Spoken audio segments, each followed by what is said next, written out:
Boa noite a todos. Sejam todos muito bem-vindos. Obrigado pela participação de cada um. Boa noite, Lavínia. Boa noite. Tudo bem, Lavínia? Tudo ótimo. Melhor agora, em Paracatu. Boa noite, gente. Então, a gente começa agora com sempre um papo, né? Esse evento ele é patrocinado pela Kim Ross, através da lei de incentivo. E a gente hoje tem uma pessoa muito importante, né? Que está junto com a gente, vai trazer aqui algumas informações, histórias de vida. E é muito bom a gente ter pessoas que falem também do processo do antirracismo, principalmente num lugar importante que é a escola, né?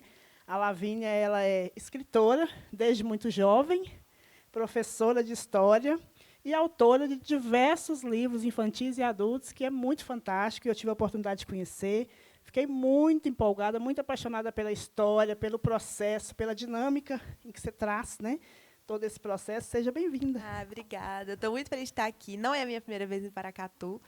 Eu estive no ano passado por um tour gastronômico, assim, que eu fiquei encantada. Então, eu tenho uma memória afetiva com a cidade já. E quando me convidaram para voltar, eu falei, yes, yes.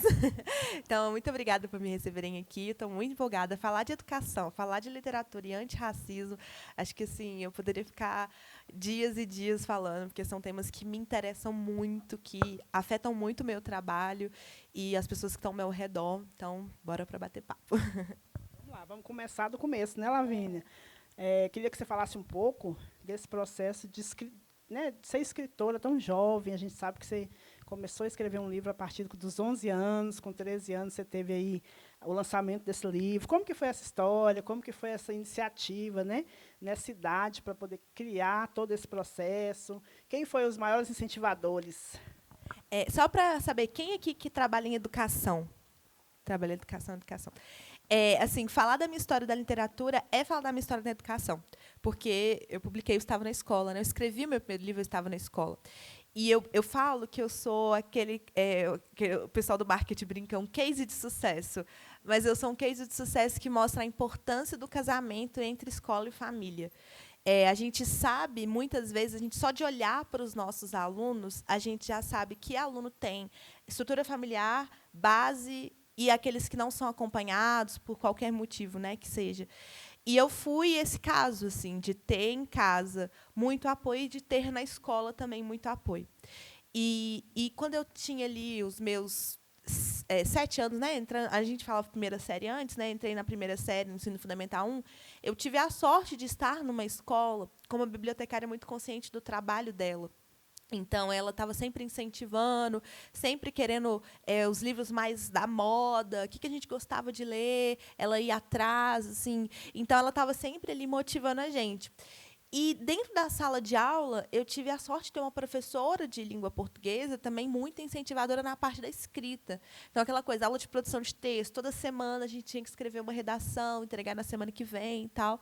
E, dentro de casa, presente de aniversário era livro. Eu tentei galobar minha mãe e falei, olha, cada prova que eu tirar a média, você me dá um livro. Minha mãe falou, não tem como. Cada média que eu tirar, não tem como, mas por mês, se as suas notas se mantiverem boas, a gente vai à livraria e compra.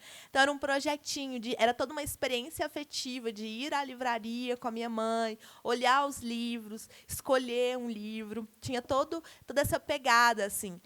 Então, eu fui incentivada na biblioteca, na sala de aula, em casa. Eu falo que não tem como isso dar errado, assim, não tem como. Eu estou cercada de todos os lugares, meus familiares, assim. Então eu fui essa devoradora de livros, vivia na biblioteca, então recreio ia para a biblioteca, entrada, na saída, tudo era biblioteca. Em casa lia muito também e com as redações que eu descobri que eu gostava de escrever, tinha um problema que tinha aquele limite de 30 linhas nas redações, e eu não queria aquele limite. Eu até ia diminuindo a letra para caber mais, assim, dava aquela roubada. E eu falei, quer saber? E se eu sentar aqui no computador e escrever o tanto que eu quiser, na hora que eu quiser, sobre o tema que eu quiser?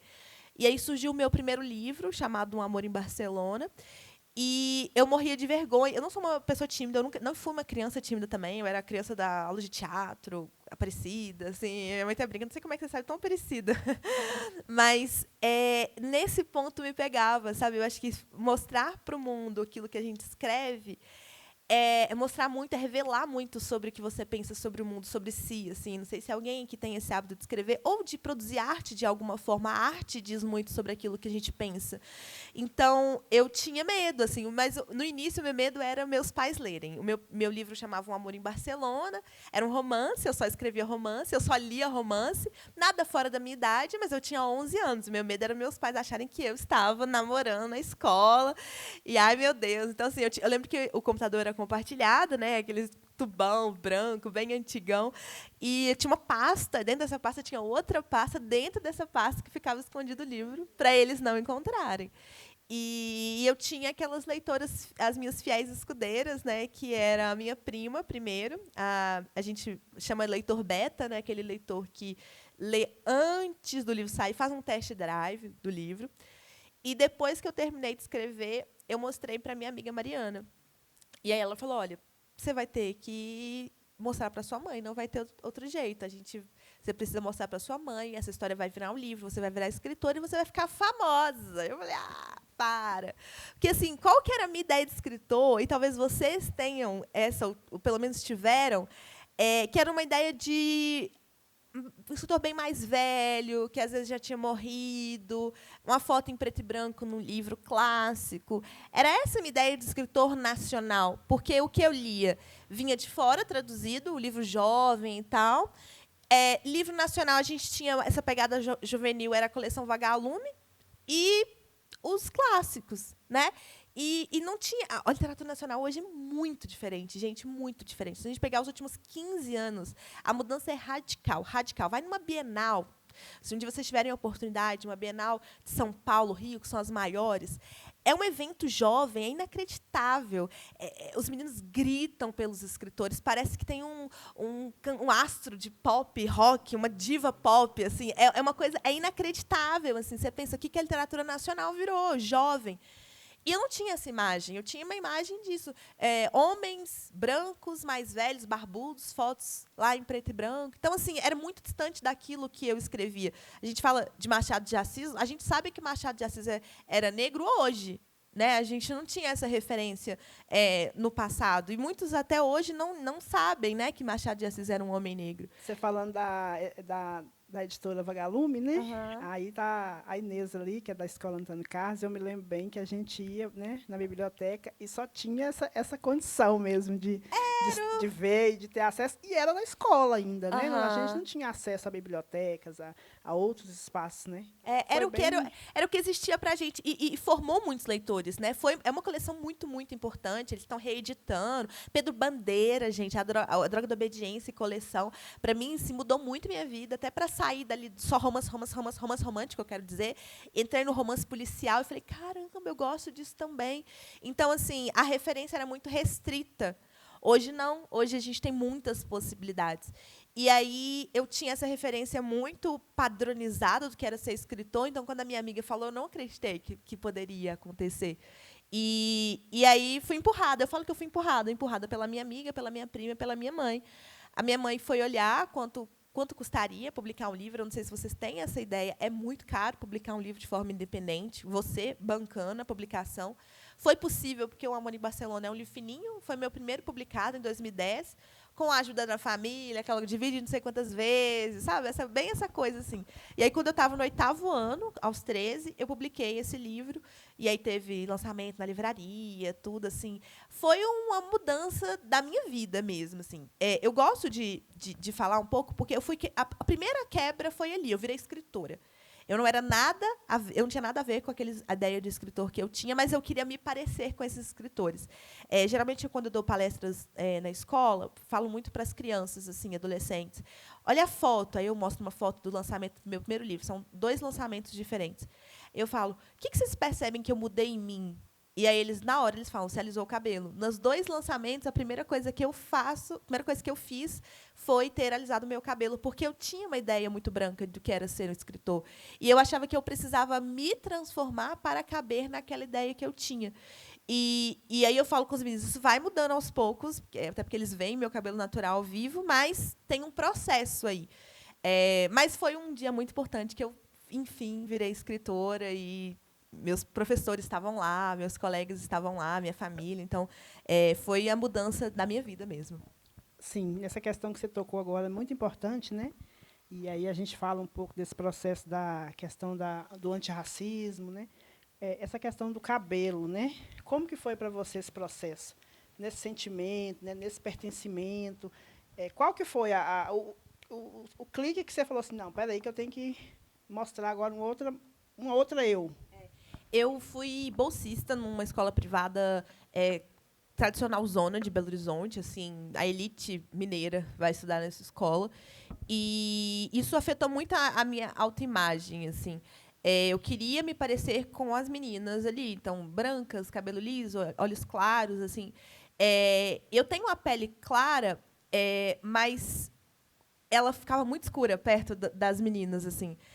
Aquela coisa do brasileiro que a gente é bem misturado, né? Às vezes é claro demais para ser branco, escuro demais para ser negro. E aí eu ficava nesse limbo racial, assim, e fiquei por muito tempo na escola. E aí tinha isso do volume. Eu lembro a primeira vez que meu cabelo ficou volumoso, eu fui muito caçoada. E aí, só que aí eu fui para química, enfim, queria me adequar mesmo àquela estrutura. E o que me ajudou a sair disso foi ter referência. A gente viveu ali um 2014, 15, 16 de muita mudança no país, né? Os movimentos sociais, o movimento negro nas redes sociais, muitas blogueiras. Hoje a gente fala influenciadores, mas a gente falava blogueira, né? Muitas blogueiras que vinham ali mostrando no YouTube, nos próprios blogs, que tipo de produto elas usavam. Eu lembro que uma vez eu vi um vídeo de uma blogueira falando assim, como deixar volume no cabelo. E eu falava, como assim? Volume não é algo que a gente luta contra? Eu não entendia nenhum conceito de uma pessoa querer volume. E isso me mudou muito. E eu vejo o quanto isso afeta meus alunos. Eu estava trabalhando o Meu Crespo é de Rainha, da Bell Hooks, que é um livro infantilzinho, mas eu trabalhei com o 5º ano. E falando sobre a herança africana na nossa estética. E aí uma aluna falou assim, ela se sentiu confortável para contar que, quando ela tinha uns 3, 4 anos, uma professora falou que ela tinha o cabelo de metro. Eu falei, cabelo de metro? Eu não tinha entendido, assim. Nem ela entendeu muito bem, mas ela sabia que era ruim. Ela já sabia que era um tom ruim. E aí uma outra colega, sabe o que deve ser? Porque seu cabelo deve ser alto. Aí eu pensei que a professora pode ter falado assim, nossa, mas é cabelo para mais de metro, que a gente usa, né? Nossa, isso aqui é para mais de metro. E aí, e ela falou que ela tinha o cabelo mais volumoso. Hoje não, porque ela fez progressiva, saiu da progressiva e tal. E aí ela fez progressivo, saiu do progressivo com aos 10, 11 anos. E aí eu penso muito, pensando no antirracismo na educação, a importância que a gente tem nessa desconstrução, mas que bom seria se a gente não tivesse nem que desconstruir, né? Se a gente já pudesse construir positivado os cabelos das nossas crianças. Talvez eu não teria passado por esse processo, talvez ela não teria, com certeza ela não teria esse trauma, que ela nem entende o que é, mas ela sabe que foi racista. E aí eu vivi esse processo. Eu conto a minha história muito a partir da história do meu cabelo. E é uma história que eu conto nesses livros aqui também. Essa daqui é uma trilogia de fantasia que eu escrevi, é o Entre Três Mundos. Eu escrevi o primeiro livro quando eu tinha 12 anos, mais ou menos, a primeira versão. Escrevi o segundo, metade do terceiro. Depois guardei, porque eu recebi um não de uma editora e eu achei que acabou, morreu para mim, eu nunca vou conseguir publicar. Larguei esse livro de lado.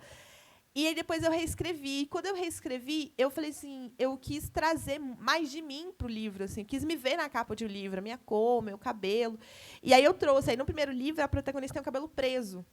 No segundo livro ela já solta, deixa um pouquinho preso, um pouquinho solto. E no terceiro livro ela já deixa bem volumoso. Os livros estão ali em cima, depois vocês podem dar uma olhadinha. E a evolução que tem aqui com o cabelo dela conta muito da minha história. Eu emprestei muito da minha história para cá. E é o que eu mostro para os meus alunos e leitores, né? No primeiro momento eu alisei, no segundo momento deixei cacheado, mas ainda com uma química para tirar volume, e no terceiro momento, que aí voltando na pergunta, o que me fez transformar? Conhecer autoras negras. Buscar referência de blogueiras, de autoras, e perceber que não existia um padrão para ser escritor. Assim, você tem que ser assim, você tem que ser de tal lugar, você tem que morar numa capital, de preferência Rio, São Paulo. Eu percebi que não, assim, é mais difícil, é mais difícil você estar fora desses checkzinhos que te ajudam, te levantam, te levam para os lugares. Mas isso mudou minhas referências, assim, encontrar outras escritoras, ler outras escritoras e falar, não, a minha literatura também é válida. Na trilogia mesmo, a gente percebe muito que você fala muito de vários temas, né? Você fala do racismo, você fala da gordofobia, você fala da política, né? Muitos assuntos assim importantes. Como que foi? E como que é essa aceitação, essa visão para quem lê, a juventude que vê essa temática? Como que você recebe? Né? O que você pensou? Aonde você chegou para trazer essas falas todas nessa trilogia? Para as crianças e adolescentes, é uma maravilha, porque gente, falar com criança e adolescente é tudo de bom. É tudo de bom. O problema são os adultos. E pais, né, principalmente. Mas teve uma vez que recentemente eu fui a uma escola que ele é muito adotado, o Entre Três Mundos, às vezes até a trilogia, assim, mas geralmente o primeiro e os meninos continuam. E aí, eu fui autografar. Eu abri assim, o livro para autografar, e na primeira página estava escrito assim, por exemplo, ela escrevia questões assim, sociais, tipo homofobia, aí ela colocava uma setinha, página tal. Racismo, setinha, página tal. Que mais que ela tá? Gordofobia, página tal. E aí eu olhei e falei, por que você fez isso? Aí ela falou que a professora, eu não sei se a professora avisou, que na prova ela ia pedir para eles dissertarem sobre algumas das questões sociais trabalhadas no livro. Era uma escola privada, de ideais conservadores, assim, que a professora novata, eu falei, você é doida?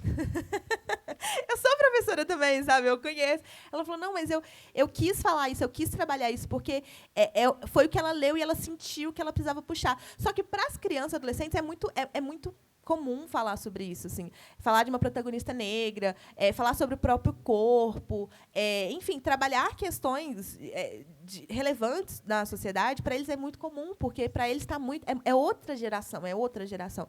Então é muito legal, assim, principalmente quando eles se veem identificados, se sentem identificados, né? Eles falam, nossa, eu me pareço, assim, eu também sou uma menina negra de pele clara, e aí já vai trocando o termo morena, parda, e já vão aprendendo a trocar e falam, não, eu também sou negra de pele clara. E vai se identificando com a questão, né? Quem que é pardo, quem que é, né? E essas nomenclaturas todas viram um debate, viram um autoconhecimento, Isso. né? Eu queria que você falasse também um pouquinho da questão de um vídeo que você fez e ele viralizou e aí virou né? Ficou famosa. Mas dentro desse vídeo eu sei que tem um projeto, né? África, um continente diverso. Isso. Queria que você falasse também um pouquinho dessa propositiva aí. Tá. Eu vou contar para vocês um pouquinho dessa parte professora, porque eu me formei na pandemia. 2020, eu me formei em História pela UFMG, online. Ai, horrível, foi horrível. E um momento assim, gente, entrar no mercado de trabalho já é difícil. Agora, entrar no mercado de trabalho em plena pandemia foi punk. E eu falei, nossa, como é que eu vou conseguir e tal? E quando eu entrei, eu falei, Jesus, o que aconteceu com a escola? Porque quem viu a escola pré-pandemia e a escola pós-pandemia, gente, parece que a gente encontrou outro lugar, assim, tudo devastado, assim, sabe? E aí os alunos não queriam aprender, eles não queriam ficar sentados, eles não conseguiam, muito ansiosos, muito aflitos, muito violentos com eles mesmos, assim, eles estavam ávidos para socializar, eles queriam muito socializar, mas eles não sabiam mais como fazer isso. Então, todo dia tinha coordenação, dava menino em coordenação, se batiam muito, se agrediam verbalmente. E quando eu entrei, eu falei, é isso que está a educação? Na minha vez ficou assim, que falta de sorte. E isso me abalou muito. E aí eu lembro que a primeira prova que eu fiz, eu tinha 2 turmas de quinto e 2 turmas de oitavo, só com a história. Mesmo com quinto, eu trabalhava só com a história. E aí eu olhava para o oitavo, principalmente, foi o que mais me deu trabalho. A primeira avaliação foi horrível, horrível, assim, de problemas gravíssimos de escrita, de interpretação de texto. E eu falei, não dá. Eu me senti uma péssima professora. Eu falei, nossa, eu não consigo ensinar, eu não consegui ensinar. E aí eu falei, o que eu preciso fazer para transformar a sala de aula? E aí me ajudou muito ir para o 5º ano, estar no 5º ano, porque o 5º ano me fez criar metodologias lúdicas. E aí eu levava umas coisas para o 5º ano e eu já tinha a prática de postar vídeos nas redes sociais, porque eu já era escritora. E eu falei, vou postar alguma coisinha de professora, assim, para quem está ali e tal. E as pessoas começaram a gostar, começaram a chegar mais professores, começaram a ver o que eu estava fazendo. Como é que faz isso? Nossa, vou fazer também, vou me inspirar nisso e tal. Uns vídeos viralizavam, principalmente no TikTok, foi onde cresceu mais primeiro. E aí o 8º ano falava, por que você faz isso com o 5º e com a gente você não faz? Realmente, por que eu sou tão tradicional com o 8º e com o 5º eu pinto e bordo e planto bananeira. E com o oitavo, não. O oitavo eu tenho que ser tradicional. Eu falo, eles anotam, depois fazem a prova, estudam em casa. Eu falei, por que eu não posso adaptar as estratégias metodológicas para o oitavo ano? E foi isso que eu comecei a fazer. Utilizando muito da minha experiência como escritora, eu comecei a levar experiências imersivas da história. Então, a gente estava na Revolução Industrial, na fábrica de sapato, e aí cada um era um operário do século XIX, e aí eles tinham que... O sapato era o produto, né? Então, tirava o cadastro do tênis, cada um tinha que passar o cadastro, aquela linha fordista. Passa, tipo Charlie Chaplin, em tempos modernos, o filme, né? Passa o cadastro, passa para o lado. Passa um outro buraquinho, passa para o lado. Passa. E eu lá mandando, pressionando, igual o dono da empresa. Eu quero mais rápido, eu quero mais lucro. Então, e eles ficaram muito assim, imersivos na história. Os resultados foram muito melhores. E eu falei, caramba, tá aqui. Alguma coisa aconteceu aqui. Eu fiquei mais feliz. E aí eu pensei, eu quero ser mais feliz na sala de aula, porque quando eu for mais feliz, os meus alunos também ficam mais felizes, porque eu crio mais, eu sou mais criativa, eu faço aulas melhores, aulas mais divertidas. Então, eu fui desenvolvendo essa metodologia, hoje eu dou um nome, Pedagogia do Entusiasmo, e eu tenho um curso, eu ensino professores a aplicarem. Então, a ideia hoje é que outros professores consigam também priorizar a própria felicidade, que a gente fala muito de aluno, né, o protagonismo do aluno, mas e a gente, né? A gente tem que estar feliz também, a gente tem que estar... E tem muitos problemas que a gente vive, pelo menos alguma coisa a gente tem que conseguir fazer. A sala de aula tem que ser um espaço mais confortável. E aí, no final do ano, eu tinha visto um tweet de um professor chamado Johnny Matos, que ele fez um quadro escrito África e as ideias que os alunos tinham antes e depois das aulas sobre África, ele fez o depois. Eu falei, eu vou trabalhar África com os meninos em outubro, novembro, eu vou fazer isso também. Só que eu tinha o hábito de gravar vídeos. E aí eu falei, gente, essa turma aqui é boa. A quinto ano era muito espertinha, muito revolucionária, assim, e tal. Gravei o vídeo do antes, e aí eu perguntava, gente, o que você pensa quando eu falo África? E aí eles falavam, né, pobreza, miséria, doença. E aí ele falava, professora, eu vejo uma propaganda na TV que tem sempre crianças doentes, então eu associo isso e tal. E aí eu fui escrevendo no quadro, sem julgamentos mesmo, assim. Eles iam falando e eu ia escrevendo, eles iam falando e eu ia escrevendo. Aí eu trabalhei com eles por uma semana, umas 3 aulas. Foi um projeto bem curtinho e fiz de novo a pergunta. E aí o quadro explodiu, assim. E mudou muito a imagem deles, e eles trouxeram coisas muito diferentes. Eles trouxeram povos iorubás, o candomblé, que a gente trabalhou religiosidades, né? Egito, Nigéria, Tanzânia. Eles começaram a falar vários países.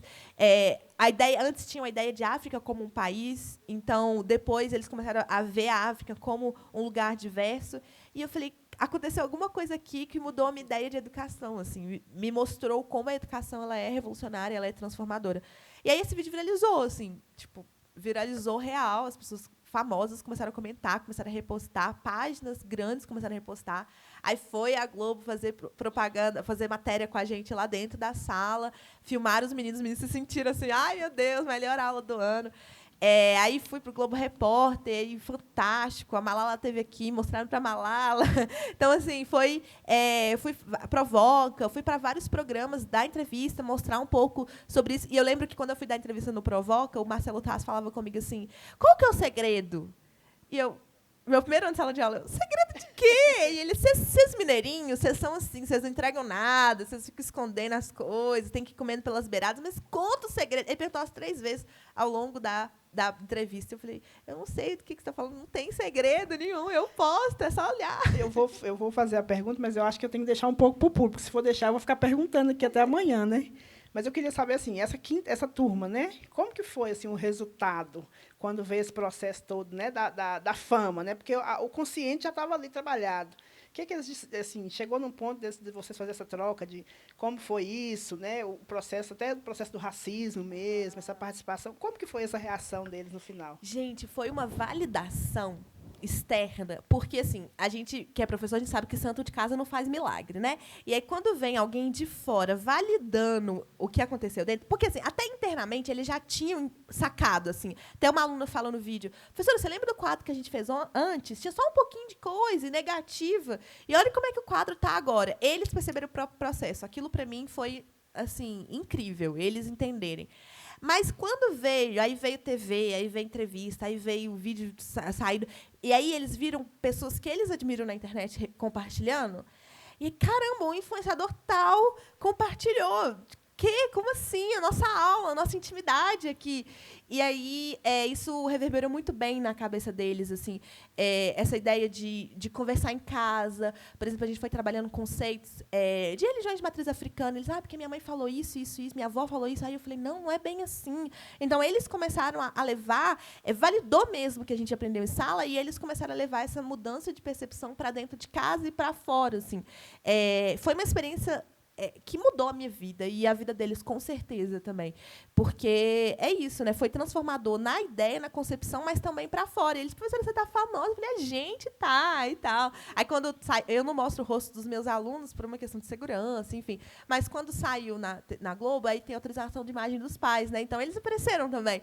E aí eles ficaram assim, meu Deus, a gente apareceu. Assim, eu só trabalhei 1 ano nessa escola, mas às vezes eu volto lá e eles falam, professora, a famosa professora que levou a escola para a TV e não sei o quê. E é dessa experiência que nasceu um livro também, um livro infantil. Ele não saiu ainda, eu já lancei a capa, que é o que você pensa quando eu falo África, que eu ficcionalizei esse projeto. Porque o que aconteceu? Eu fiz em 2022, em 2023 eu não trabalhei com o 5º ano, eu trabalhei 8º e 9º, aí era uma outra pegada de história da África. E aí, em 2024, eu voltei para 5º ano, e agora eu trabalho só com o 5º ano, e aí fui para a escola pública, eu estava na privada antes.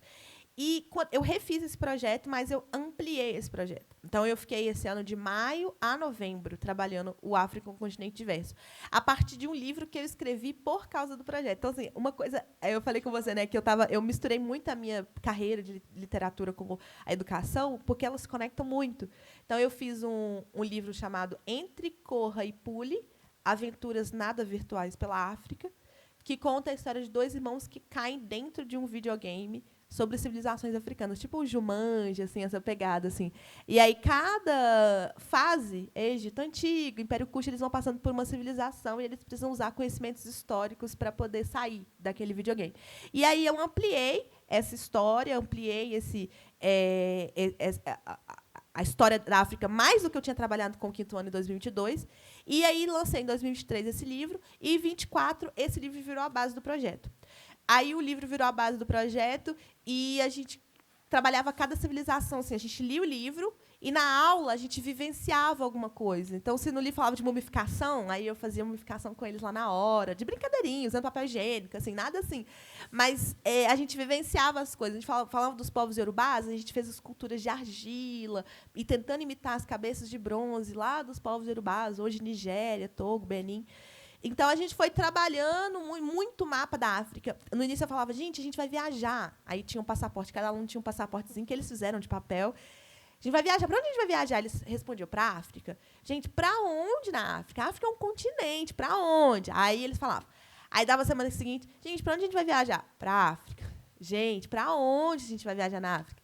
Aí, passou um tempo, eu já perguntava, para onde a gente viajou? Aí eles falavam, a gente foi para o Egito Antigo, a gente foi para o Império Kush. Eles até completavam, atual Sudão. Aí eles já tinham como que a gente vai mudando mesmo. Assim, o nome do projeto é África, um continente diverso, e a ideia é essa, é diverso. Olha aqui, a gente viu no Egito Antigo, 3.000 anos antes da Era Comum, a gente está falando de coisa muito antiga. E aí estamos vendo agora a África do Sul hoje, como é a África do Sul hoje, como é a Angola hoje. Então, a gente foi fazendo bem diversificado. 5º ano é muito novinho, não tem tanta essa noção de tempo.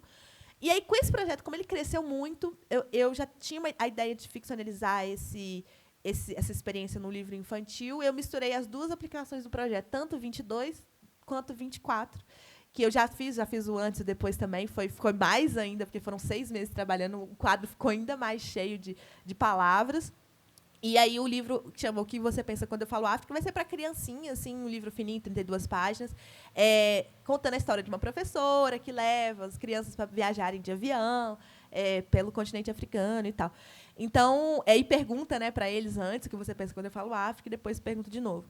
E então, assim, tudo vira um livro, sabe? Assim, todas as experiências, e o livro influencia a minha prática em sala de aula, e a prática de sala de aula influencia a literatura. Esse casamento, para mim, tem sido perfeito. A gente tem aqui a maioria professores, né? A gente tem também aqui um projeto que foi também uma prática do Afonso, que chama Muros Invisíveis, né? Então, a gente homenageou 21 professores na Praça da Matriz, aqui bem do lado, e esses professores foram fotografados com grandes painéis, né, onde os alunos iam visitar, as escolas iam visitar, e teve uma repercussão muito grande, né, dentro desse processo.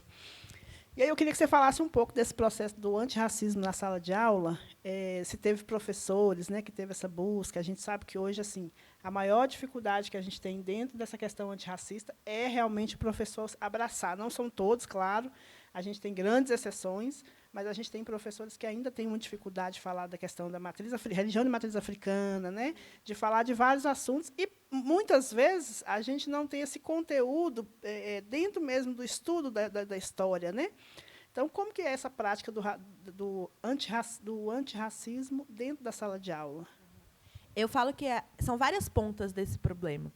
Se a gente pensar o material didático muito raso, muito fraco. Às vezes você vai falar de, sei lá, história do Brasil. Aí lá no final tem um adendo, um finalzinho do capítulo que fala negros no Brasil. Quase um coisa meio fora, um anexo do capítulo. Hoje está mudando, mas ainda são livros didáticos, assim, principalmente esses bem apostilados de escola privada, essa coisa bem livro que sai ao longo do ano, saíam várias apostilas, meio quase cursinho, assim, Enem. E aí depois a gente tem que falar do Enem também. E aí, então a gente tem esse problema, um material raso. A gente tem um problema da falta de formação. Então, por exemplo, eu tive História do Brasil 1, 2, 3, 4 na escola. Na faculdade. Eu tive História das Américas 1, 2.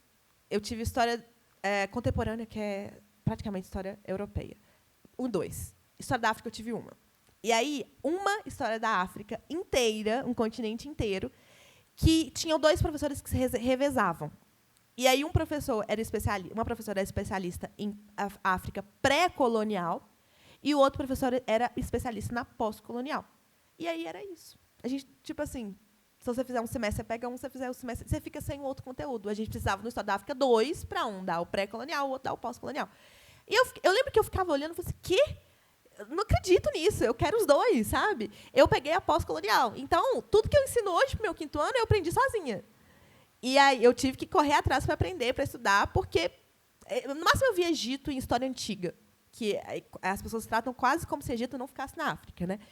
E aí eu tive que correr atrás disso por minha conta. E aí a gente entra nesse outro problema, que é a falta de suporte educacional mesmo, né? Isso porque eu ainda tive História da África. Se a gente pensar quem fez a universidade 20 anos atrás, nem isso, né?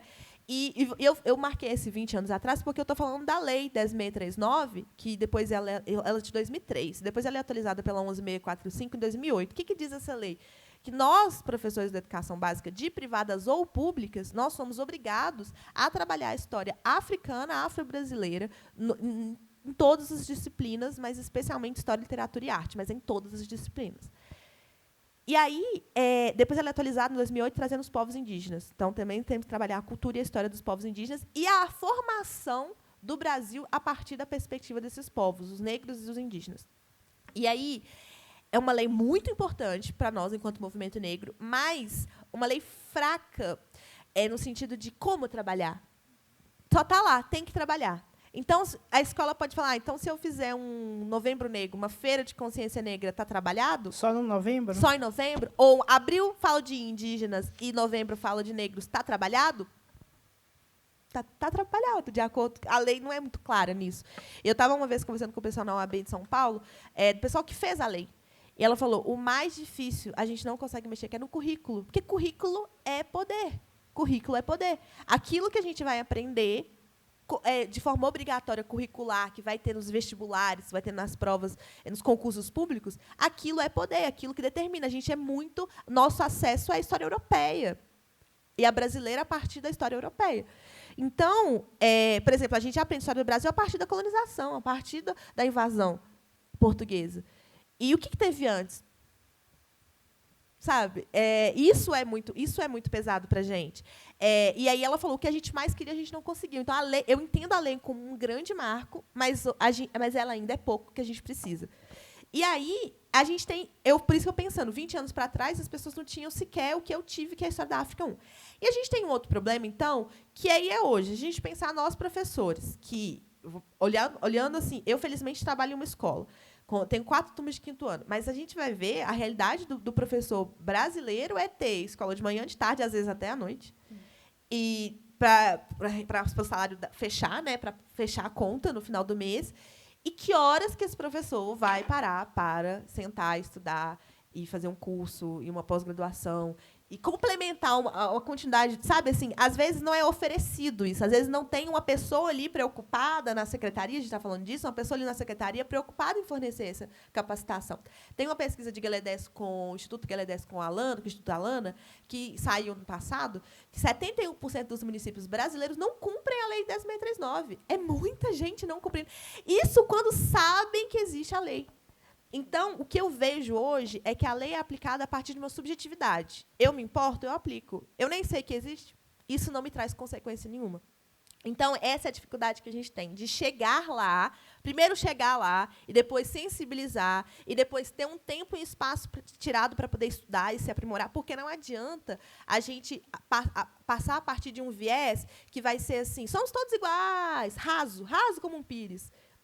Isso não vai funcionar nada. Isso não é a educação antirracista que a gente espera. Tem que ser profundo, tem que mexer nas estruturas. E aí a gente tem esse outro problema, que é a resistência a partir da religião, que eu acho que é uma das coisas mais pesadas que eu já vi na escola.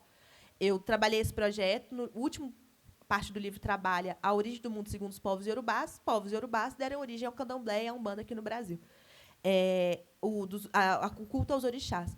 E entrar com isso numa escola que a maioria dos meus alunos é cristã é muito difícil. E os professores também são cristãos, e a escola reza o Pai Nosso antes de entrar na sala, e tem escola que tem santo marcado assim nas coisas. Porque o problema não é ter a religião, é tê-la como oficial. É oficial, 7 horas da manhã, vai rezar o Pai Nosso. A escola tal entra, você já vê a santa, a virgem, não sei o quê. Então, assim, é um lugar oficial, que é governamental, que os alunos entendem como o básico. Para mim, assim, é sério na escola. Os alunos entendem a escola, é um lugar sério, é oficial, eu tenho que estar lá, é obrigatório. E esse lugar que é obrigatório, ele tem como base, como normalizado a religião cristã. Então, tudo aquilo que é marginal, tudo que está à margem, é esquisito, é diferente, eu tenho medo e está errado. Então, a gente tem toda essa gama de desafios para chegar. Então, falar de religião de matriz africana dentro da sala de aula é um Deus nos acuda.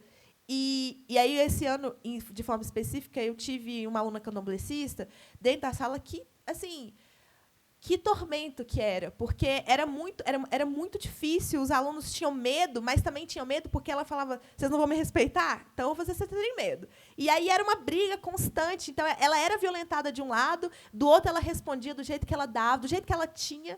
Porque é uma menina de 5º ano, ela responde do jeito que ela tem, do jeito que ela consegue. A defesa que ela defesa que ela tem. Aí vinha a escola, pelo amor de Deus, conversa com ela. Só que eu lembro do olhar dessa menina quando eu estava... Falei, olha só, aqui é uma outra história. Eu sou professora de história. Eu não tenho religião. Nós vamos trabalhar a religião do ponto de vista histórico. É impossível trabalhar a história de um povo sem trabalhar a religião de um povo. A religião dita valores morais, costumes, tudo. Mesmo eu que não tenho religião, eu estou sendo guiada por valores morais cristãos, porque porque é o padrão da nossa sociedade. A nossa forma de enxergar o mundo é guiada por esse padrão, por mais que você não faça parte dessa religião.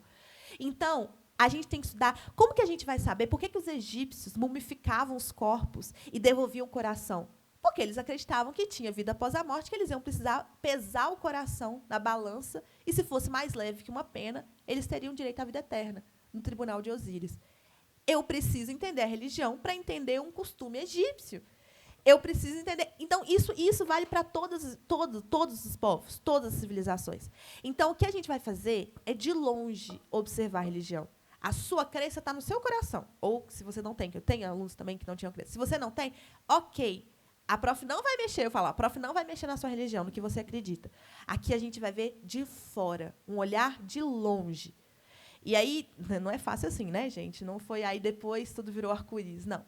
Foi difícil, eu falei, eu tive que voltar 10 passos, mudar a estratégia, trabalhar, ouvir muito absurdo, ver absurdos acontecendo, e para poder tentar alguma coisa. Mas o olhar dessa menina, a minha aluna candomblessista, quando ela via a religião dela sendo trabalhada de forma oficial dentro da escola, a partir do ponto de vista histórico, porque tudo eu falava, aqui a gente vai trabalhar tudo como mitologia. Mitologia não é mentira, tá, gente? Mitologia é o estudo do mito. Mito é uma explicação lá do grego, uma explicação fantástica para alguma coisa. Então, a origem do mundo, Deus criou o mundo em 7 dias para os povos cristãos, Alá para os povos islâmicos. É a mitologia, tudo foi trabalhado como mitologia, nada como religião, como crença obrigatória. Então, vamos trabalhar todas as mitologias? Todas não, né? A gente trabalhou algumas que são muito influentes no continente africano. E aí isso foi o que eu consegui quebrar. O que eu fazia muito era assim, vamos trabalhar a mitologia cristã. O aluno que mais dava trabalho assim mais resistente, fala, você vai contar a história, a origem do mundo segundo os povos cristãos. Aí ele contava, não sei o quê. Todo mundo respeitou a sua forma de contar, não é? Agora a gente vai trabalhar outras formas e a gente quer a mesma coisa, o respeito que você tem, esse respeito para as pessoas.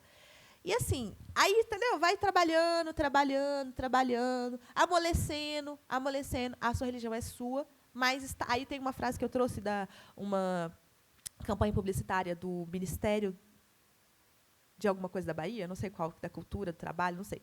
Mas que era falando assim, estar em paz com a sua crença é estar em paz com a crença do outro. E aí é muito sobre isso, né? Assim, eu tenho tanta paz naquilo que eu acredito que eu não preciso que o outro acredite no mesmo que eu acredito, né? E aí eu tentei muito trabalhar isso, e aí que é importante, porque eu queria muito ter a certeza de que quando eles fossem para o sexto, que agora, ano que vem, eles vão para o 6º ano, e que esse trabalho fosse ter continuidade. E aí eu não tenho pouquíssima certeza sobre isso, sabe? Eu não sei qual é o número de escolas em Belo Horizonte que trabalham educação antirracista dessa forma. Então, pode ser que eu lutei a duras penas a construir algo que pode ser que ano que vem se perca assim, porque perder é assim, né? Construir meses. Então, essa é a tristeza, né? Porque eu não sei o que vai ser deles no ano que vem e nos próximos.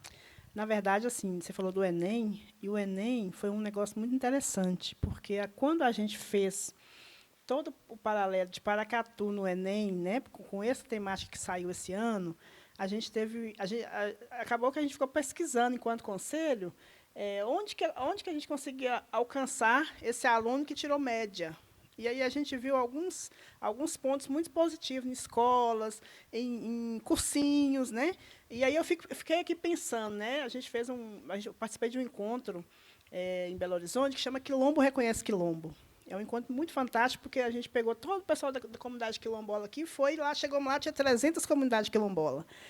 E aí a gente tocou nesse tema, né? E aí uma pessoa chegou e falou assim, então, gente, se nós não falamos para os nossos filhos essas tradições, como que ele vai chegar lá no Enem e vai conseguir fazer uma redação dessa? Né? Se nós, professores, não falamos dessa temática para os alunos, como que ele vai fazer essa redação? E aí a gente está nesse propósito de fazer esse levantamento, né, de qual foi a nota real, pelo menos uma média, nessa redação, que foi fantástica, que legitimou, né, e que vai fazer as pessoas buscarem esse estudo. Querendo ou não, agora vai ter que estudar, né, o professor colocando, o professor não colocando, sai ganhando o professor que faz questão de colocar essa matéria e fazer essa prática de forma respeitosa. Mas o que você vê desse processo da temática da redação? Ai, que dia mais feliz da minha vida, gente do céu. Porque é muito difícil você lutar contra todo um sistema. Então, eu trabalhei em escolas diversas. Escola privada de bairro, pequenininha. Escola privada de elite. Escola pública, sabe? Escola pública periférica e escola pública ali, classe média baixa. Então, eu peguei várias realidades. E, em várias realidades, eu tenho desafios diferentes. Então, por exemplo, hoje, o meu maior desafio é lidar com a questão religiosa. Porque, hoje, os meus alunos são mais cristãos do que eu tinha. A quantidade de aluno que eu tenho hoje é maior do que a que eu tinha antes. Mas, antes, eu tinha uma realidade de uma classe média alta que preferia não ver essas questões. E preferia que eu não trabalhasse essas questões. Mas, de forma individual, eu nunca tive problema, tá, gente? Eu nunca vivenciei nada de pai, de xingamento. Não, nunca. Eu sempre tive muita sorte, tá? Muita sorte o que eu vivi. Porque o que eu escuto de colega meu, e é o tal do como é que você não foi demitido até hoje? E aí, agora, enfim, né, quando eu estava na privada. E aí, Então, nesse caso, não. Mas quando vem o Enem, quando vem uma redação do Enem, trabalhando o tema desafios da valorização da herança africana no Brasil, é quase que botar uma coroa e falar, o seu trabalho foi coroado, porque o que eu recebia de mensagem de aluno, lembrei das suas aulas, lembrei de você explicando o que era a Lei 10.639 e usei a Lei 10.639 como repertório, lembrei do que você falava, lembrei quando você falava disso, disso, disso, e utilizei no tema da redação. E aí eu ficava, caramba, agora tudo está justificado. E por muito tempo vai estar. Porque eu sempre vou poder pegar a redação do Enem e falar, olha aqui o que eu estou fazendo, eu estou preparando seu filho para o Enem. Não é isso que pai gosta de ouvir, gente? Estou preparando seu filho para entrar na Universidade Federal. Então, isso é uma valorização do trabalho. E se a gente pegar os últimos... eu estava conversando outro dia numa mesa, e a professora falou assim, se a gente pegar os últimos 10 anos de redação, de algum modo, os temas das redações trabalham questões raciais. De algum modo. Esse foi direto. Mas quando a gente fala de cuidado feminino, cuidado da mulher, eu não lembro mais como era o nome do tema, mas falava da mulher sobrecarregada que tem o cuidado, né? O cuidado invisibilizado, invisível das mulheres. A gente está falando de mulheres negras, principalmente, né? No Brasil, com o nosso cenário de hoje, quando a gente está falando de populações tradicionais, comunidades tradicionais, as pessoas pensaram muito só em indígenas, porque é o nome que vem, coisa, mas a gente está falando de povos quilombolas também, de ribeirinhos. Então, de algum modo, os temas da redação, eles trabalham... Quando a gente fala de violência contra a mulher, que foi o tema que eu fiz para entrar na redação, no Enem, o tema da minha redação, a gente está falando... A violência contra a mulher negra, ela só cresce. A violência contra a mulher branca diminui enquanto a da mulher negra sobe. Então, a gente está falando de raça o tempo todo. Então, só que esse Enem, ele veio assim, direto. Ele veio assim, pá, né? O que eu estou fazendo em sala de aula tem muito valor. Eu odeio isso do meu valor ser medido por uma prova, mas é o que é a linguagem que se usa entre as escolas, principalmente essas que querem aí avaliação de Enem e tal. Então, foi muito positivo. E eu já levei, no outro dia eu levei para a escola, e aí eu lembro que um aluno meu, que deu muito trabalhinho assim, de falar assim, eu odeio esse povo, foi bem forte assim, o racismo religioso dentro da sala de aula. E aí ele falou, nossa, eu iria muito mal nessa redação. Ele reconheceu, depois ele, mas eu estou tentando mudar. Então, assim, eu lembro que eu ganhei meu dia, assim, que era um aluno bem difícil de... Ele falava, professor, não sei o quê, não dou conta e tal. Mas era um menino de 11 anos ensinado a odiar, então a gente, como Nelson Mandela falou, a gente também pode ensinar a amar, né? Ele não é trocar de religião, mas é entender que a dele não invisibiliza, não anula a possibilidade de outros terem outras, né? E aí, então, essa redação do Enem, a gente comemorou igual o final de Copa do Mundo, assim. Meu grupo de professoras antirracistas, assim, que a gente vem ao longo do ano trabalhando isso, comemorou igual o final de Copa do Mundo, porque tipo, alguém me viu, sabe? É o desafio mesmo, assim, é isso, é o desafio de trabalhar. É o resultado, né? Lavínia, são 27 livros? Já aumentou? 27 anos, 16 livros. 16 livros. Eu fiz... Confundi. Estou indo para o 17º agora. Isso. Na verdade, a gente vai abrir para perguntas, né? Porque senão a gente vai ficar aqui muito empolgados falando. E, às vezes, tem muita gente querendo perguntar, senão vai até se perder na pergunta. Mas é isso, né? Acho que trouxe um pouco desse reflexo, desse resultado, dessa dificuldade, mas também trouxe um pouco dessa forma que é possível, né? Eu fico muito empolgada. Acho que convidar vocês para entrar no Instagram da Lavínia para ver as aulas na prática, o quanto é fantástico, o quanto é legal esse processo dela fazer essas aulas com os alunos e a gente poder trazer um pouquinho disso para a gente. Eu acho que até na família, né? Tem atividades lá que até em família a gente consegue fazer essas brincadeiras. Já estou com algumas aqui para o Natal, viu? Ótimo! Então, vamos abrir para perguntas, né?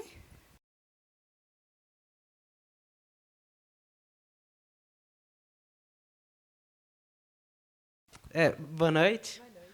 Como uma professora, né, como você enxerga a existência, né, do racismo recreativo nas escolas? Que é aquele racismo, né, que é escondido através daquelas brincadeirinhas, né? Esse é um assunto bem profundo. Porque como ele está escondido pela brincadeirinha... Não, professora, mas eu chamo assim, de brincadeira, ele até gosta. Você não consegue explicar exatamente o problema daquilo. E... Por exemplo, né? Vou chamar um apelidinho aí que acaba virando... Que é racista, mas que virou brincadeira entre eles. E aí, você explicar, por exemplo, que um colega acaba aceitando aquilo, porque se ele se impor Se ele se impuser, vai dar problema, pode ser excluído, ele pode ser visto como lá, sensível demais, ele não, tá vendo, não sei o quê. Isso, e tem a vergonha também de se colocar, ou às vezes não entende por que machuca. Porque, por muitas vezes, a gente sente que machuca, a gente não sabe nem por quê. Porque a gente, às vezes, não tem vocabulário para nomear esses nossos problemas. A gente não tem instrumento, bagagem para entender, por exemplo, o que é racista. E vou dar um exemplo, uma questão, não é negra, mas, por exemplo, pessoas que são amarelas, né? Descendentes do leste asiático, japoneses, chineses, descendentes dessas pessoas. E aí é muito comum todas elas serem chamadas de japa. Isso é muito comum. Japa, japinha, o japonês. E isso é um problema, porque você despersonaliza. Às vezes a pessoa tem descendência chinesa e ela está lá sendo chamada de japa. Você despersonaliza a pessoa e você está associando ela a uma raça, a um estereótipo. Ele é inteligente, porque ele é japonês, não sei o quê. Não, mas, Lavínia, falar com uma pessoa inteligente é boa. Mas e a pressão que você bota naquela pessoa? E se a pessoa não for boa? A ideia da minoria modelo, né? Então, eles são bons, eles trabalham, eles conquistam tudo que eles quiserem, e eles são muito bons. E aí, uma pessoa que sai um pouco dessa linha sofre toda essa pressão. E aí, você explicar para as crianças, num universo escolar, que é tudo muito brincadeira, que é tudo muito de piadas, é muito difícil. É muito... Nossa, às vezes uma musiquinha que canta tá ali um símbolo racista. E eu acho que eu vou escolhendo batalhas, assim, porque eu vou, em alguns momentos, eu faço algumas intervenções, em outros eu falo, vou guardar isso aqui, na próxima aula que a gente entrar nesse tema, eu vou lembrar. Porque se eu for intervir a cada momento, não tem aula. Você parou, cada momento vai sair uma coisa. Então, eu vou tentando estruturar com eles de forma que eles compreendam, porque tem que também entender a origem. Não adianta falar, isso é racista, acabou, vamos voltar para a aula. Por que é racista? Por que a gente não pode fazer isso? Por que isso pode machucar? Por que isso parece que não machuca, mas que lá no futuro, quando a pessoa entender, vai trazer uma questão? Eu lembro que tinha uma colega que a gente, nessa escola privada que eu estudava, e a gente, tipo, nós duas negras de pele clara, cabelo cacheado e tal, e as meninas falaram, vocês são iguais. A gente não tem nada a ver. Vocês são iguais. E eu achava, tipo, não entendi por que eu...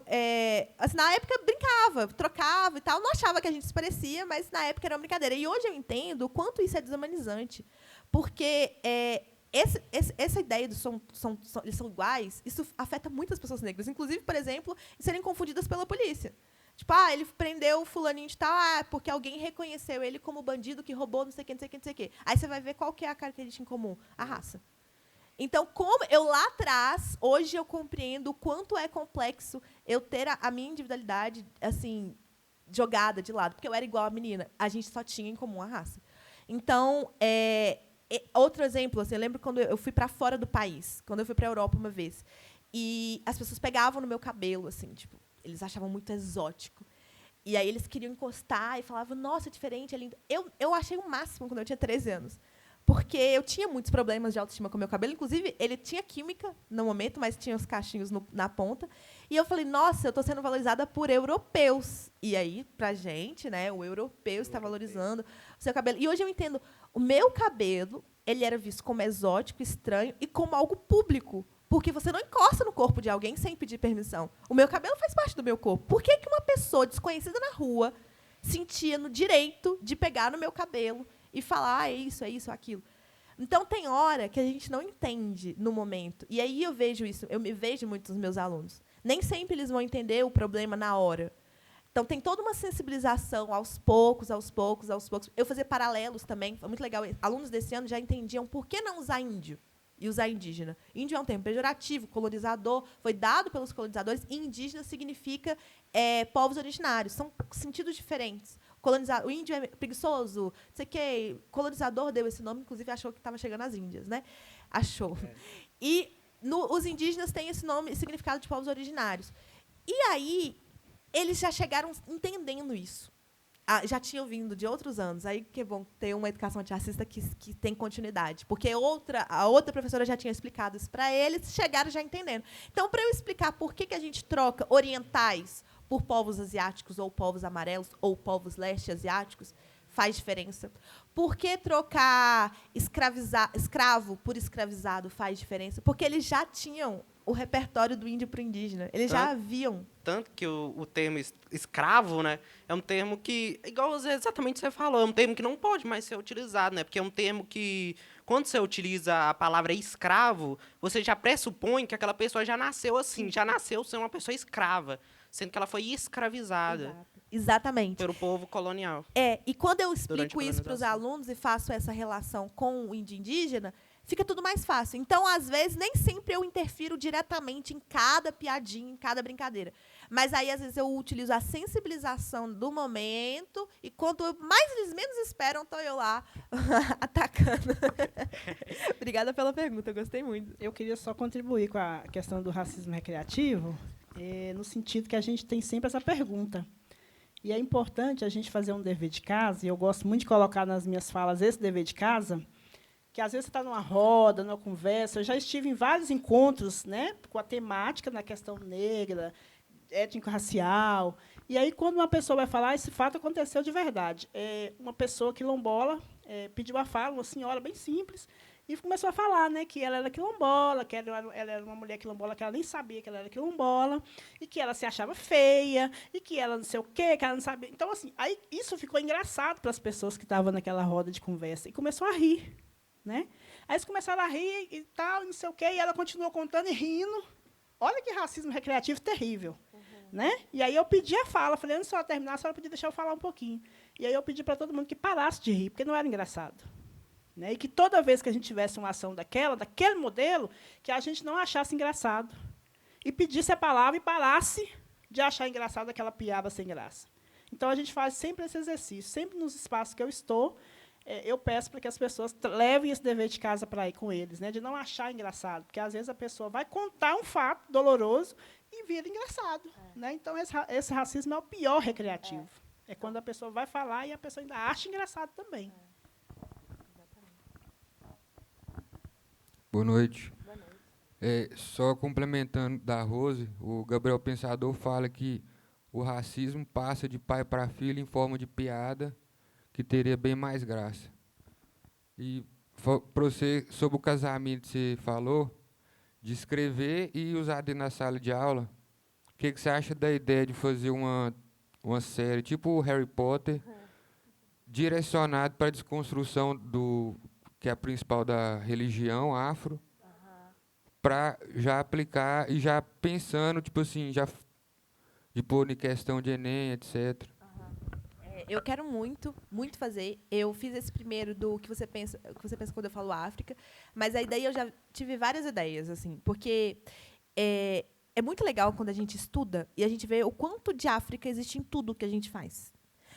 Na nossa fala, dengo, caçula, bagunça, todas essas palavras, elas vêm ou do Umbundo ou do Quimbundo, são algumas das línguas que influenciaram muito ali da região, hoje é Angola.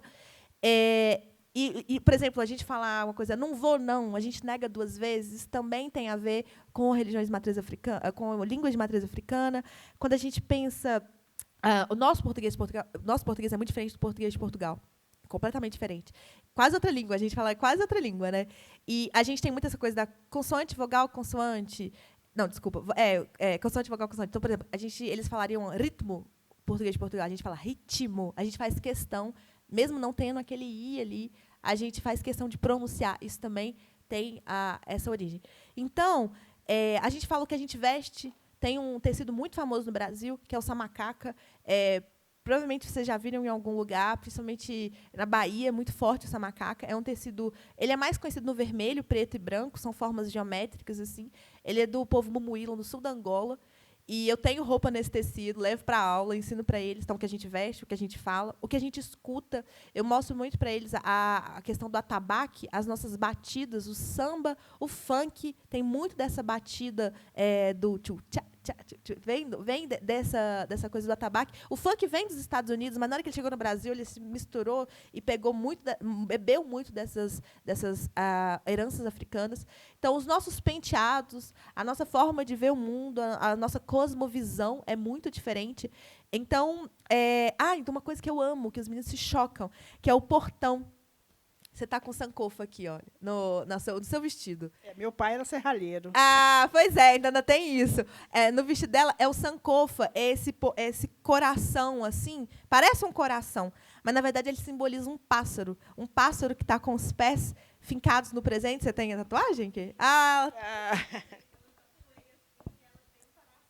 Pois é, então, tem um sankofa. Fala que não tem muito desses portões. Muito. Se a gente olha no portão de casa de vó, portão, assim, uma casa que seja mais antiga, assim, recentemente, acho que atualmente está meio que morrendo, assim, né? Mas o sankofa, então, é esse coração, parece um coração, mas ele é um pássaro que está com os pés no presente, ele está com o corpo virado para o futuro, mas ele está com a cabeça virada para trás, buscando uma pedrinha, que significa... É um adinkra, que é uma tecnologia dos povos Akan, que ficam hoje ali... Hoje, Gana, naquela região ali, e eles existem até hoje, mantêm várias das tradições, e eles se comunicavam por esses desenhos, parecem os desenhos, ideogramas, né, que têm significados, a maioria de ditados e tal. Então, por exemplo, o sankofa não é tabu voltar e pegar o que ficou atrás. Então, é a ideia de buscar a sua ancestralidade, de buscar o que ficou atrás. É a ideia do projeto. Então, é mais uma coisa que a África está. Então, eu tenho ideias por dia, várias. Uma aluna fica, meu Deus, tem na minha casa. O choque dos meus alunos, quando eu mostrei o portão e eu falei, isso é África em nós, eles ficaram tão chocados. Eu falei, isso é um livro. Isso com certeza eu vou fazer um livro. Eu até quero um portão na casa da vovó. Sabe, uma coisa assim? Então, eu tenho vontade de fazer muito. Eu tenho muita vontade de fazer um livro inspirado nessa resistência à religião do outro, a ideia do outro. Porque em casa eu sou criado desse jeito, esse é o certo, essa é a única verdade e a luz. E aí eu vou para a escola e eu encontro um mundo de possibilidades. Por isso que muita gente tem medo da escola. Porque a escola é o lugar de quebra, para o bem e para o mal, né? Às vezes você está lá ensinando seu filho a respeitar, não sei o quê, não seguir padrões de gênero, que a gente estava falando hoje, não seguir padrões de gênero, aí vai para a escola e aprende. Meninas vestem rosa, meninos vestem azul. Então, assim, a escola é esse lugar de mistura. Ela é a média de todo mundo que está ali, naquilo que está ali. E, às vezes, vai abrir a cabeça, às vezes vai encaminhar para outros lugares, mas é a escola. A escola é isso, é múltipla, é diversa. E aí eu queria pensar num livro dessa pegada. Queria pensar no livro nas nossas origens religiosas, pensando a África nesse lugar. Então, eu quero tudo, eu quero tanta coisa. Mas está tudo no meu horizonte, assim, de trabalhar isso. Porque, como eu sou professora, eu já faço o livro pensando em facilitar a vida do professor. Eu já faço o livro, como eu vou trabalhar esse livro? E aí já abre diálogos, já levo, sabe, já penso oficinas dentro daquele livro. E aí minha mente não para, por isso que estou sempre produzindo. Perguntas?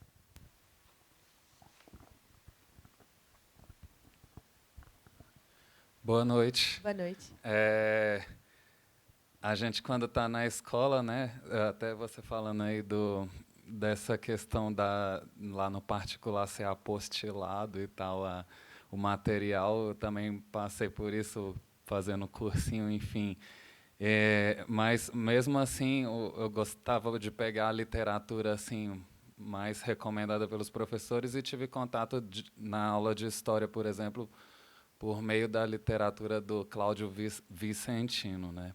E só porque parecia muito técnico, sabe? Eu acho que eu realmente fui ter um aprofundamento de Brasil quando eu li, por exemplo, Um Defeito de Cor, da Ana Maria Gonçalves, e principalmente com a questão da religião. E aí eu queria saber de você como realizar essa aproximação entre o técnico do Cláudio Vicentino e uma história mais inclusiva, que abrace mais o aluno por meio lá da literatura da Ana Maria Gonçalves, por exemplo. Eu acho que é a grande sacada que a gente precisa ter enquanto escritor e enquanto professor para ter essa sensibilidade do que escolher ali para levar. Porque, às vezes, você leva... Um clássico é levar Machado de Assis, às vezes, para sexto, sétimo, oitavo ano. Gente, você levar... se não for adaptado... Até para a gente que está lendo aqui, em 2024, um livro que está se passando do século XIX para XX, né? A gente está pensando uma outra linguagem, uma outra forma de ver o mundo. Tem que ter alguma aproximação para essa faixa etária. até para a gente se interessar por essas coisas. Por exemplo, você falou do livro da Ana Maria Gonçalves. Ela vai trabalhar a religião a partir dos malês, né, do islamismo e tal. E que a nossa geração, a gente está falando sobre isso também, a nossa geração tem muito essa resistência, muito pelo 11 de setembro, terrorismo, aí a gente está associado direto, que é uma coisa que eu não percebi nos meus alunos. Os meus alunos de hoje, que nasceram em 2013, 2014, eles são pós essa era, eles não pegaram tanto esse conflito, eles não têm tanto essa imagem sedimentada. Eu achei muito interessante isso, porque eu já estava esperando, já sei, quando eu trabalhar islamismo, eu vou enfrentar esse problema do preconceito, terrorismo, isso aqui. Mas não é o que eu senti, pelo menos não senti nos meus alunos. E aí, como aproximar? Eu acho que a gente tem que pensar na faixa etária. Eu acho que tudo pode ser falado para qualquer faixa etária, tudo. O jeito certo, sabe? Então, a gente pode conversar com criança sobre assuntos complexos e assuntos difíceis, mas do jeito certo, sabe? Para a criança, às vezes, uma linguagem mais poética, ilustrações que vão atiçar a imaginação. Para adolescente, às vezes, aproximações, eu gosto muito de adaptações. Tem gente que é contra, mas eu gosto das adaptações, porque, às vezes, você cria... É o momento de criar memórias afetivas com as coisas. Então, às vezes, uma história... como que é? Rei Leão é a adaptação de Hamlet, não é? É Hamlet que é... Rei Leão é a adaptação, acho que é Hamlet. Shakespeare. Então, Rei Leão é uma adaptação de uma peça de Shakespeare. E aí, às vezes, no Rei Leão é uma coisa que você assiste na infância. E depois você vai trabalhar um clássico de Shakespeare, e aí você volta lá em algo que você viu na infância. E aí a memória afetiva está ali. E a história está ali. Como você trabalha está ali. Então, o que eu penso, eu gosto muito de adaptações. Eu tenho muita vontade, inclusive, de pensar adaptações de clássicos literários para faixas etárias, pensando a linguagem para essa faixa etária, desenvolver essa coisa do apego a essa história e a curiosidade para lá no futuro ver o que deu origem, sabe? Assim, você fala de tipo assim, eu me inspirei nisso aqui para fazer. Todo mundo, opa, então eu quero ler o que você está falando, quero ver o que trouxe essa inspiração. Se eu gostei dessa obra, eu quero saber tudo. Adolescente é assim, né? Se eu gostei disso, eu quero saber tudo. O que você faz, o que você come, onde você mora e o que te inspirou.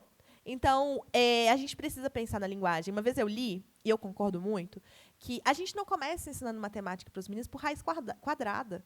Tem todo um processo, não que existe uma hierarquização da literatura, mas existe um processo cognitivo da criança. Você não vai conseguir começar, você tem que começar pelas operações básicas. Você tem que começar pela linguagem que ela vai compreender naquele momento. Por exemplo, os meus alunos eles não entendem muito a questão tempo. Eu falar com eles 3.000 antes da Era Comum, é muito distante. E eu falo, tem língua que a gente não consegue decodificar. Do Império Kush tem a língua meroítica que a gente não consegue decodificar. Professora, não tem um neto, um bisneto para poder explicar? Gente, nós estamos falando de 3.000 anos de... O que é isso? Mas aí, se eu estudei psicologia da educação, eu sei que tem uma impossibilidade ali na cabecinha deles de entender o muito passado. Ou de entender coisas que acontecem ao mesmo tempo. Isso é muito legal. Até ali os 12, 13 anos, os meninos não entendem que enquanto acontecia a Segunda Guerra Mundial, acontecia a Era Vargas no Brasil. Enquanto acontecia. Eles ficam, enquanto acontecia. Tipo, é difícil eles entenderem essa questão ao mesmo tempo, né? Ao mesmo tempo, 2 eventos históricos aconteceram. 2, assim, né, que eu estou falando. Vários. Então, a gente tem que pensar em linguagem, a gente tem que pensar em aproximação. Hoje em dia, os meninos estão no TikTok, não sei o que. É um problema sério. A gente tem que pensar no celular como um problema de vício, e não só para os adolescentes, para nós adultos também. A gente tem que se colocar nessa roda. Mas, o que dá para a gente fazer? Por exemplo, eu trabalho com quinto ano que foi alfabetizado na pandemia. Horrível. E escola pública. Então, não teve nem aulas online como a privada ainda tentou fazer. E aí, esses meninos alfabetizados, quer dizer, não todos, algumas públicas conseguiram fazer, porque aí o acesso à internet em alguns lugares era possível. Mas, na escola então eu tenho alunos com dificuldade de escrita e com dificuldade de interpretação. Então, eu preciso colocar esses meninos para escreverem. Uma preguiça danada. Que é uma geração também que é preguiçosa. Também a gente tem que aceitar. Aceitar não, né? Reconhecer e tentar mudar. E aí, tudo que eu propunha para escrever, não quero escrever. E aí eu pensei, como é que eu vou animar esses meninos? Aí eu contei uma história muito legal de uma rainha cuxita, uma Candace, chamada Marirenas, uma mulher cega de um olho que lutou contra o Império Romano e venceu o Império Romano do Império Kush. Ali, ano 1 antes da Era Comum. E aí ela lutou e tal, e venceu Augusto César, eles amaram a história. Eu falei, gente, é uma história que não é conhecida. Discutimos racismo, machismo e capacitismo, né? Uma mulher negra PCD. Discutimos, não sei o quê. Como é que a gente pode espalhar essa história? Eu vou contar na internet, eu vou fazer uma história. Ótimo, vamos fazer um vídeo para um Reels, um TikTok. Não precisava postar, a ideia não era chegar nisso, mas todo vídeo precisa de um roteiro antes. Então a gente vai ter que escrever um roteiro, então vamos ter que escrever. Então, a linguagem dos meninos é essa, é divulgar coisas científicas, né, pelas redes sociais também, né? Então, o que eu posso fazer isso para levá-los à escrita? Então, a gente tem que saber jogar o tempo todo. Não é entrar total na deles e aí cair nesse buraco de vício em rede social e uma geração viciada em dopamina, né? Então é muito difícil a gente conseguir a atenção desses meninos por muito tempo. Eles estão sempre querendo algo que estimule, mas também não é falar, tá tudo errado, vou ensinar do tradicional, do jeito que eu aprendi, comigo deu certo, então vai dar certo também. Não é, porque também é outro mundo. Se você tivesse hoje vivendo lá, também não daria certo com você, não. Então, eu acho que é isso, entendeu? A linguagem, a religião, as temas complexos da vida, filosofias, tudo dá para falar com as crianças, com o adolescente. O importante é a linguagem, a aproximação. Essa é a maior dificuldade, eu diria. Assim. Às vezes é muito difícil fazer isso, precisa de muita engenharia mental e muita criatividade. E aí, por isso que eu gosto muito de compartilhar e ver o que os outros estão compartilhando, porque sozinho a gente não chega em lugar nenhum, né? Assim, tem que ter troca. Eu tenho ideia daqui, mas eu me inspirei no outro professor, na outra professora, na colega que eu conversei. Porque se a gente for sozinho não dá. Sozinho já entendi que não dá. E mesma coisa com os escritores, é muita troca, muita conversa. Leio muito para poder me inspirar, então isso é muito importante também. Pergunta?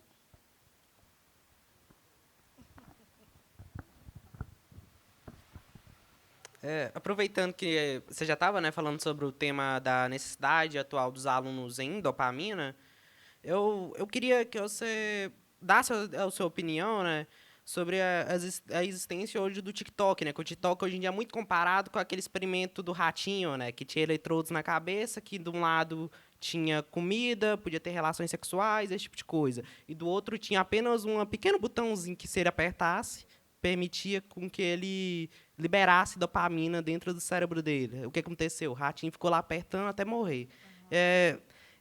Isso é bem interessante, né? Que hoje em dia o TikTok ele é basicamente isso. É aquela tela, né, infinita que você vai passando, alimentando cada vez mais a dopamina. Como que você enxerga que isso está afetando os alunos hoje em dia? Eu primeiro enxerguei que estava me afetando. Primeiro eu falei, quer dizer, me afeta no presente. Eu trabalho muito com as redes sociais e eu vejo o quanto isso não tem sido muito saudável. Por isso eu dei uma pisada no freio, estou pensando principalmente as estratégias para 2025. Eu tenho muita essa ânsia de compartilhar. Eu tenho um grupo de professores no WhatsApp, inclusive, fiquem à vontade, quem quiser participar. Lá eu compartilho tudo que eu faço. Eu tenho muita essa ânsia de mostrar o que eu estou fazendo para inspirar os professores e também pegar a inspiração. Mas isso é viciante, né? Porque você está ali, você vê um comentário, você comenta de volta, aí você vê um outro vídeo, você não sei o quê. É muita informação. E a gente vai acumulando isso na cabeça e isso faz muito mal. Mas quando eu vi que estava afetando o outro, porque eu não dei aula antes da pandemia. Eu sei que a pandemia é um marco muito forte nessa relação com as telas, né? A gente ficou muito mediado por telas, toda a nossa vida era mediada por tela, por quase 2 anos. E isso influenciou muito a nossa forma hoje, né? Por exemplo, eu faço terapia online hoje, depois da pandemia. Antes da pandemia eu nem pensava que isso era uma possibilidade. E hoje é tipo normal para mim. Tem anos assim que eu faço. E às vezes eu vejo minha psicóloga uma vez por ano, agora ela mudou de cidade, nem isso. Então, é isso, assim. E outras coisas, às vezes uma reunião que era impensável, Meet, faz uma chamada de vídeo aí, um Zoom, não sei o quê. Mas eu não peguei o antes, e eu sou início da geração Z, Zillennial, meio Z, assim, eu estou ali no meio termo dos millennials, que são os nascidos ali até 94, eu sou de 97, então já pega a geração Z, mas eu estou no meio do caminho, que eu tenho referências de um e de outro. E aí, então, para eu perceber, é mais difícil, né? Porque eu estou inserida nesse cenário. Mas outro dia eu fui ao zoológico com a minha filhada e com o meu sobrinho. Eles têm 8 anos. E aí eu percebi uma coisa muito estranha, que era, vamos ver o leão. Ai, o leão, ai, que legal, leão, vamos ver o leão. Chegava para ver o leão, era 2 segundos de leão.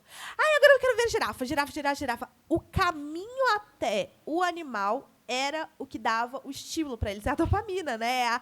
A ânsia de ir, a emoção de ir. Na hora que chegava lá para ver o que eles tanto queriam, já não tinha mais graça. A graça era buscar um novo momento, um novo animal, uma nova experiência. E aí eu não conseguia ver nada. Eu falei, gente, mas vamos ver que o leão, vamos esperar ele aparecer, o macaquinho, vamos esperar ele pular. Não, agora a gente quer ver a arara. E aí foi um calor danado. Então foi andando. Era sempre em busca de algo que a gente não sabia o que era, eles não sabiam o que era, eles não conseguiam achar. E eu comentei com uma prima, e aí ela comentou isso comigo. E aí eu fui entender melhor sobre isso, como a gente está viciado nisso, nessa busca. A gente está ali no Instagram, vê notícia, vê, é infinito, não tem fim, acaba, e a gente quer curtir, comentar. E que hora você para? Não tem horário para parar, porque o feed é infinito. Mesmo se você não seguir ninguém, tem lá sugestão no seu feed. Isso é tão interessante, né, que mesmo no TikTok, ele costuma ter uma trava que te avisa a quantidade de tempo que você ficou nele. Quando você está lá na telinha, quando você percebe, você já está lá 1h30. Ele te avisa lá, você já está 1h30. É recomendado que você saia do TikTok. Aí você fala assim, vou colocar um limite. Aí você fala, nossa, 2 horas é muita coisa. Eu passo muito menos que isso. Aí na hora que você vê 2 horas, passou em 20 minutos. Você fala, que isso? Eu acabei de entrar. Mas é uma coisa que as pessoas falam. Eu estava vendo um especialista falando que a gente vive como é que é? Transtorno de déficit de natureza. Ele deu esse termo, assim. Eu esqueci o nome dele, é um gringo. E aí ele fala que como que a gente pode sair disso? É tentando se reconectar com a natureza, tendo experiências reais, assim, sol, árvore, jardim, parques, tentando voltar pé no chão, pé na terra, isso voltando para essas experiências reais, literatura que faz a gente se concentrar numa história, tentando, a gente vai ter que driblar isso, assim. Hoje eu estava vendo um podcast que fala sobre de saída, não sei se vocês ouviram falar. Vocês lembram da Juti Juti, aquela youtuber? Ela fez um podcast que ela sumiu. Ela tinha 2 milhões de seguidores no YouTube e ela sumiu. E aí foram atrás dela para entender por que ela fala. E ela falou uma coisa que eu achei muito legal, que tudo é pendular. Chegando na rede social, a gente chegou, nossa, rede social o dia inteiro. Blá, blá, blá. Mas esse pêndulo, uma hora, ele vai chegar no equilíbrio. A gente está aprendendo a lidar com a rede social. A gente está completamente bagunçado. Essas grandes empresas, elas sobrevivem disso, porque elas precisam da nossa bagunça mental para a gente ficar cada vez mais consumindo e ir ali no conteúdo, não sei o quê. Mas a gente, alguma coisa em comunidade, assim, tem comunidades de pais que estão tentando se unir para adiar a entrega do celular para os meninos. Meus meninos de 5º ano, tudo com celular. Na escola é proibido, então eu não tenho esse problema em sala. Mas, assim, na festinha que teve, todo mundo com o celular na mão. Eles, em casa, TikTok, Instagram, blá, blá, blá. Então, comunidade de pais que estão se unindo, porque a ideia é você oferecer celular, rede social, só a partir de 16 anos. Quando que você que realidade, em 2024, você consegue, até 16 anos, segurar as crianças, adolescentes de terem rede social? Então, os pais estão se juntando para falar assim, se ninguém da turma der, eles não vão... O que eles vão sentir? Falta de quê? Então, as escolas estão começando a limitar. Então, a gente está meio que tentando trazer o pêndulo para cá, né? Vamos ver o que a gente vai conseguir. Tem que ter muita força de vontade, porque o negócio é feito para a gente viciar, né? Igual droga, é químico, né? Nosso cérebro. É isso. Uma salva de palmas para a Lavínia Rocha, né, gente? Obrigada, gente. Nós que agradecemos. Deixar aí suas palavras finais, suas considerações. Quero agradecer, mais uma vez, muito bem recebido em Paracatu. Eu amei, já quero voltar várias e várias vezes. Ali em cima a gente vai tem os meus livros que estão à venda. Eu tenho aqui a trilogia Entre Três Mundos, que fala de um mundo dividido entre norte e sul, o mundo normal e o mundo meio mágico. E aí a minha personagem principal, Lisa, ela veio do mundo normal, ela identificada como sem poderes mágicos, mas ela é identificada, ela tem que ir para lá, para uma escola de magia. E aí ela está lutando ali para descobrir quem ela é, por que ela é tão diferente. É um livro que fala sobre identidade em vários sentidos. Então, a identidade racial também, mas essa identidade, por que ela é tão diferente de todo mundo. E tem romance adolescente, ela gosta de um menino que não liga para ela, o melhor amigo dela gosta dela, ela não percebe. Ele é uma trilogia, então ele vai ter as continuações, Entre 3 Segredos e Entre 3 Razões. Por favor, não leiam fora de ordem. Às vezes acontece, as pessoas não veem que é uma trilogia. E aí... não entendi nada do livro. Esse daqui é o meu livro mais adotado em escola. Ele já está na 5ª reimpressão, então assim, é o mais conhecidinho assim, entre professores, geralmente adotado ali 6º, 7º ano. Ele fala sobre a Júlia e o Gabriel, são 2 adolescentes que estudam numa escola chamada Escola Municipal Maria Quitéria de Jesus, que é uma escola que vai fechar. Daí eles estão querendo lutar pela permanência da Escola Municipal Maria Quitéria de Jesus e também para eles ficarem juntos, porque eles são melhores amigos, eles teriam que se separar, cada um ir para uma escola diferente. E é a melhor escola da região, eles querem manter. E aí, nisso, eles descobrem que existe uma lenda na escola. A lenda da sala secreta, que é uma sala. Toda escola tem uma lenda. Quanto mais antiga, tem lenda, né? E essa escola tem uma porta vermelha trancada e ninguém sabe o que tem lá dentro. E reza a lenda que quem entra só consegue sair se for tão corajoso e merecedor que nem a Maria Quitéria de Jesus. A Maria Quitéria foi uma heroína baiana da independência do Brasil, lutou nas guerras de independência. Uma história meio Mulan, meio Joana d'Arc, sabe? Cortou o cabelo, fingiu que era um homem para ajudar o Brasil a ficar independente. Uma história pouco conhecida, principalmente aqui no Sudeste. Lá na Bahia, não. Na Bahia, todo mundo sabe quem é a Maria Quitéria. É excelente divulgar esse livro na Bahia. Todo mundo sabe quem é ela. E aí eles querem descobrir. A Júlia quer entrar nessa sala a todo custo, o Gabriel morre de medo de dar um BO, a diretora, né, dar uma ocorrência, uma suspensão. Então, eles vão disputar e, obviamente, vocês vão ter que ler para descobrir. E o último é uma coletânea, não é só meu. É uma coletânea afrofuturista, de ficção científica, trabalhando o protagonismo negro dos autores, dos personagens, e sempre pegando a ancestralidade. O meu conto, ele chama O Show Tem que Continuar, ele fala da Ioluna, que ela é criada pelos grandes ancestrais para descobrir o que aconteceu numa terra chamada Brasil. E ela tem uma inspiração ali da cosmovisão Igbo, que é um povo atual que vive ali mais ou menos na Nigéria. E ela precisa cuidar desses povos negros, porque eles estão sofrendo várias questões.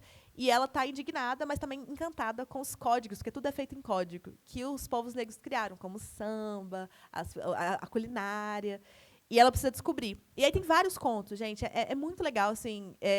Modéstia à parte, o livro assim, tem contos incríveis e vale muito a pena. E trabalhar afrofuturismo, né, que é um tema que está na literatura, na dança, na música. Esses são alguns dos meus livros. Meu Instagram, @laviniarocha, Lavinia Rocha.